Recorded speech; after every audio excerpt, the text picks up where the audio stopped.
Hey guys, just wanted to share with you some trades that I've been using, some indicators that I've been getting questions about on StockTwits and Twitter, as well as Facebook from some friends and prior coworkers and things like that. I'm always a huge fan of knowledge is power, and if you find something that works for you, maybe you can share it with somebody else, and maybe they can either adapt it, modify it, or use it, or gain from it. But been studying a lot of charts here, been losing a lot of sleep over this, and haven't really said I've perfected it yet, but based upon regression data and looking at charts and based on different scenarios and watching the indicators that I've finally tweaked here, I feel like I have a pretty solid trade plan here. But I got a ticker symbol TVIX here on Thinkorswim. On the left side, I've got a 5-minute chart. I do use the Bollinger Bands. I do use a candlestick, and I also use Ichimoku on my chart. I'll explain what these yellow arrows are here because this is the most important thing, but I use a volume indicator. I also trade the MACD for momentum. I feel that's extremely important. And then based upon certain price action, you need to know whether something is oversold or overthought, and so I use the RSI, or the relative strength indicator. But I wanted to let you know something here. Primarily trade off the 5-minute chart, but I do have the 1-minute chart set up here. Basically what I did was I went into my studies here, and these are all the different studies that I have, and a huge fan of Ichimoku clouds. Provide support and resistance inside the cloud. You need to study on that. That's a completely different lesson, but a stock is considered neutral then. But inside my RSI crossover, I've got a 14 period calculation, and what I told Thinkorswim to tell me to do was when the stock moves above the RSI at 34, now it has to dip below it before it dips above it. But when it dips above 34 or below 34 and moves back in the positive direction on a 5-minute chart and even on a 1-minute chart, depending on how volatile the stock is, it's been a pretty good trade for me. And I wanted to share some of this information with you guys. But as you can see here, this was a couple of days ago. We had pretty much bullish sentiment for the day. However, towards the afternoon, maybe around lunchtime, we broke VWAP, and we even broke the Ichimoku cloud, even though it was very, very thick. And we had this long, continuous sell-off from around 12:35 to about 1:20, so almost about about an hour. And I was looking at the stock because I usually trade off the 1-minute, but I kept getting these false signals here. And what false signals mean is that I don't enter a trade long when this RSI crosses back above 34 towards the positive direction until I see a crossover on the MACD. But because we had such low volume, and because this price action, you can't see it now, but on my ladder here, the asks were just eating up the bids, and it just, the bulls could not gain any support here at all whatsoever. So I was getting a little annoyed by the fact that it was getting so attacked here on price action. But you can see my P&L for the day. Nice. Anyways, so it kept having this constant attack here on the asks. The asks were just so much larger than the bids, and level 2 is showing all kinds of support, or I'm sorry, resistance. And so I was getting a little bit excited though, because it looked like a nice setup for a play. And I had this final crossover from the RSI of below 34 to a positive 34. And on the 1-minute chart, here is how I enter the trade. I look for the first candle to rip off the lower Bollinger Band line. The second thing that gave me a great feeling about this trade was the fact that, number one, it was a bullish sentiment stock for the day. So most retail traders are looking to go long. The third thing was that it provided, the Ichimoku cloud at $9.20 provided perfect support, and it bounced right off of it. And the last bit that will prevent traders from entering in false indicators if you use this indicator is that you want to look to make sure that your MACD, the histogram, is getting lower, or you're going to look for these convergence and divergence lines to cross.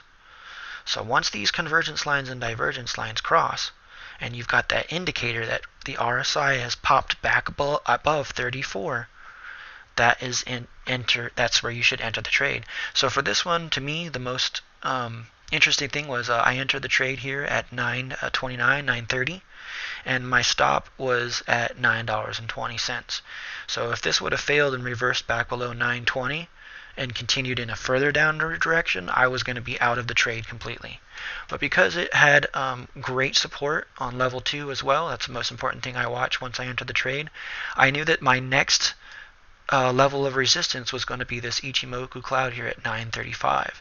So we tapped 935 perfectly and had a small little pullback, and I thought about, well, this might not work and I might get out of this trade, but remember, I stuck to my guns at 919, and I'm glad that I did, because we got this crossover here on the MACD. Once we got the crossover on the MACD and we got a little bit more volume here on the volume scale, we were able to push through 935, which was plotted 26 periods ahead.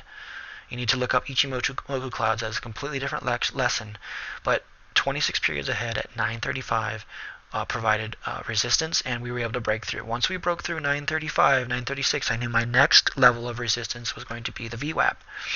We didn't have any problem breaking through VWAP. Although we did have a little bit of resistance here at the upper Bollinger Band line, and we did bounce back off of VWAP, as long as I knew that that was going to happen, because obviously first reason was it's the top of the Bollinger Band line. Second level is there's a trend line here that it's hitting. Third reason is it's hitting the top of the Ichimoku cloud. I knew that if we got a little bit of resistance and a small pullback, but we didn't really break below the cloud or the VWAP, that the sell-off here created such a great interest in getting long again on a bullish sentiment stock that once we broke 959, we were going to see a continuation. And the next level of resistance was going to be the whole dollar, which was $10.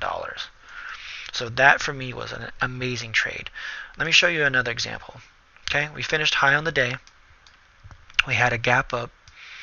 Okay, 5-minute chart here, and we open below the VWAP. So, VWAP previous close 950. That's where the stock bounced off of. So because we had such a high day, the sentiment on this stock for the day was because we are below the cloud and because we got slammed below the VWAP, bearish sentiment. So I watched this. I think I entered here initially off the Bollinger Band because I got such a strong signal, and because we were at the previous close, I was able to capture probably about 10-15 cents here. And then my second trade for the day was here off of this support line of 944. Got long around the $0.50 mark, $9.50. Was only able to capture about 8-9 cents, but I was happy with it. Rejected by the VWAP, still continuing this bearish sentiment. Got another signal here on the 5-minute chart. Waited till we got the crossover. Was not able to get any resolution, kind of like basically break even. But I noticed that it was hindering in a little bit here in these channels, and for the rest of the day, it kind of tested this resistance on the Ichimoku cloud. I want to give you another example of an entry right here. This was today. Out of the gates, I liked the fact that 926 was providing perfect support. Got in around 940 and rode it all the way up to 958. Saw a little resistance here at the upper level of the Bollinger Band lines, as well as 962, and then ended up entering it around 948. Okay, sentiment for the day has been bullish again. Because we were so bullish for the day, or sorry, bearish for the day, I got two indicators here, two small trades that didn't really work out well, but luckily this last one here did. And as you can see, I got a little bit premature on my entry, something I've been trying to work on, but the MACD indicator, remember I told you about when it crosses over, after you get that signal above the 34 RSI, once the MAC crosses over, that is the indication that you should go long. And yes, I don't know if anybody held here, but we saw a nice continuation trend through the entire stair-stepping ladders of the 1-minute chart. And I'll go ahead and show you that real quick here. As you can see, we hit basically every line in the channel that I already had pre-lined out. Once we hit it, we had a little bit of pullback, and we had a second level of reduction. We had a crossover of the MACD, consolidation, and then move back towards the upside. And for the rest of the day, we moved through all the different levels.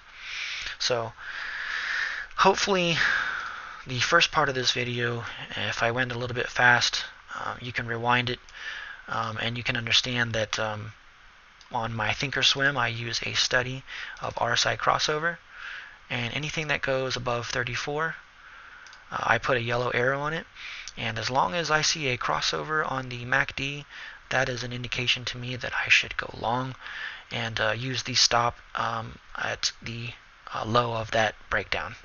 So this may or may not have helped you. If it did, good. If not, I apologize, but maybe I can answer some questions. You can reach me on Twitter at @compsciboy or on StockTwits at compsciboy as well.